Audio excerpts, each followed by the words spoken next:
Doctor काकोडकरजी, या ठिकाणी सभागृहात उपस्थित सर्व सन्माननीय अतिथी, यंग इनोव्हेटर्स, त्यांचे पालक, भगिनी आणि बंधूंनो,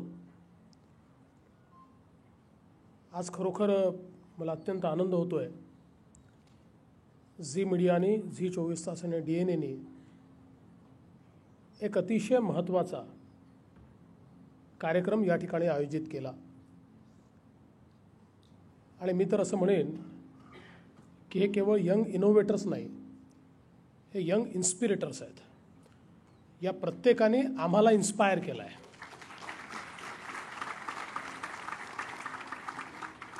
खूप वेळा लोक असं म्हणतात की जगामध्ये इन्स्पिरेशन कुठे आहे, प्रेरणा कुठनं घ्यायची. आपल्या बाजूला पाहिलं तर इतके लोक इतक्या महत्त्वपूर्ण गोष्टी करत असतात की त्या प्रत्येक गोष्टीतनं आपल्याला इन्स्पिरेशन मिळत असते. आणि आज ज्यावेळी या युवा संशोधकांचं काम आम्ही बघितलं, इतक्या सुंदर कल्पना,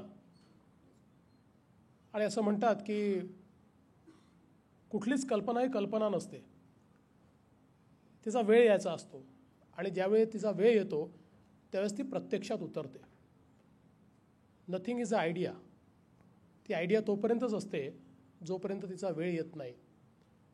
आणि संशोधक हा त्या आयडियाला, त्या कल्पनेला वस्तुस्थितीमध्ये परिवर्तित करतो.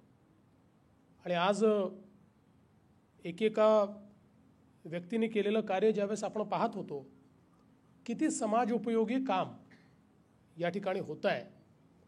आणि सगळ्यात आनंदाची गोष्ट आहे की आमच्या युवा पिढीला हे वाटतं की इनोव्हेशन केलं पाहिजे.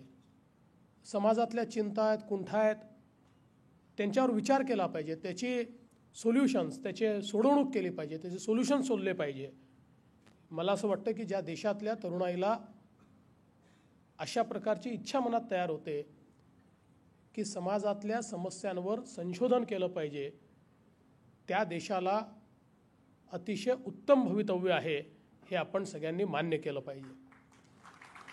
खरं म्हणजे आज टेक्नॉलॉजी, तंत्रज्ञान आणि इनोव्हेशन ही अत्यंत महत्त्वाची गरज आहे. शेवटी आम्ही ज्या समाजाच्या रचनेचा विचार करतो आहे, त्या समाजातली विषमता दूर करायची असेल तर त्याकरता एक्स्ट्राऑर्डिनरी अशा प्रकारचे एफर्ट्स घेण्याची आवश्यकता आहे. पण ते एक्स्ट्राऑर्डिनरी एफर्ट्स हे आम्ही इनोव्हेशनच्या माध्यमातून, टेक्नॉलॉजीच्या माध्यमातून या ठिकाणी घेऊ शकतो आणि समाजातल्या सर्व लोकांपर्यंत विकास हा आपण पोचवू शकतो. मला विश्वास आहे की आज या ठिकाणी जे इनोव्हेटर्स आहेत, समाजातल्या वेगवेगळ्या बाबींवर निश्चितपणे यापुढे देखील ते चिंतन करतील. आणि आज झीने या ठिकाणी त्यांना हा जो प्लॅटफॉर्म दिला, आज या सभागृहात जेवढे लोक आहेत त्याच्या कितीतरी हजार पटीनं लोक या कार्यक्रमाच्या माध्यमातून इन्स्पिरेशन घेणार आहेत. आणि हा जे काही काकोडकर साहेबांनी सांगितलं की हे जे ग्लॅमर एक आपण त्या ठिकाणी दिलेलं आहे, ग्लॅमरपेक्षा जे रिकग्निशन दिलं आहे, या रिकग्निशनमुळे अनेक लोक प्रेरित होतील आणि वेगवेगळ्या समाज उपयोगी अशा प्रकारच्या इनोव्हेशन्स या ठिकाणी निश्चितपणे करतील. आपल्या माननीय पंतप्रधानांचं स्वप्न आहे भारताला स्टार्टअप नेशन करायचं. त्यांनी स्टार्टअप इंडिया, स्टँडअप इंडिया अशा प्रकारचा नारा दिला आहे. आणि काकोडकर साहेबांनी सांगितली गोष्ट खरी आहे की शेवटी एक स्टार्टअप जर करायचं असेल तर त्याकरता जो काही आमचा इनोव्हेटर आहे त्याला थोडं हँडहोल्डिंग दिलं पाहिजे, त्याला मेंटोरिंग केलं पाहिजे, त्याला थोडं कॅपिटल उपलब्ध करून दिलं पाहिजे. आणि या 2-3 गोष्टी जर आपण उपलब्ध करून दिल्या, त्याला ती इकोसिस्टीम जर आपण तयार करून दिली तर निश्चितपणे कमर्शियली वायबल अशा प्रकारचं प्रॉडक्ट हे तो मार्केटमध्ये आणू शकतो. यापूर्वी कदाचित आमचे जे उत्तम मेंदू होते ते काही सिलिकॉन व्हॅलीमध्ये गेले, काही सिंगापूरमध्ये गेले. म्हणजे उदयजी, तुम्ही सिंगापूरहून परत आलात, पण अनेक लोक परत आले नाहीत. त्याच्यामुळे ती इकोसिस्टीम आम्ही तयार करू शकलो नाही.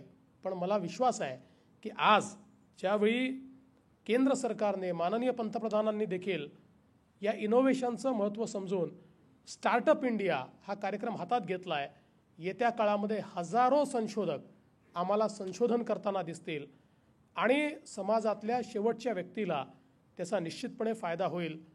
आज ज्यावेळेस आम्ही डिजिटल एम्पॉवरमेंटच्या गोष्टी करतो, कालच राज्य सरकारच्या वतीनं आम्ही हा प्रयत्न या ठिकाणी केला की जो राईट टू सर्व्हिस ॲक्ट हा आम्ही आणलेला आहे, त्याच्या अंतर्गत 150 सर्व्हिसेस या काल आम्ही ऑनलाईन आणल्या आहेत आणि येत्या 2 ऑक्टोबरपर्यंत सगळ्या 250 सर्व्हिसेस या आम्ही ऑनलाईन आणू आणि मोबाईल ॲपच्या माध्यमातून पेमेंट गेटवे तयार करून त्या सगळ्या सर्व्हिसेस आम्ही या डिजिटली पॉवर करून मोबाईलच्या माध्यमातून देऊ आणि त्यानंतर या 250 सर्व्हिसेस करता महाराष्ट्रातल्या कुठल्याही कोपऱ्यातल्या कुठल्याही व्यक्तीला कुठल्याही शासकीय कार्यालयामध्ये जावं लागणार नाही, तर त्याला आपल्या घरी बसून किंवा एखाद्या संग्राम केंद्रावर किंवा एखाद्या सेतू केंद्रावर त्या ठिकाणी जाऊन या सगळ्या सर्व्हिसेस घेता येतील.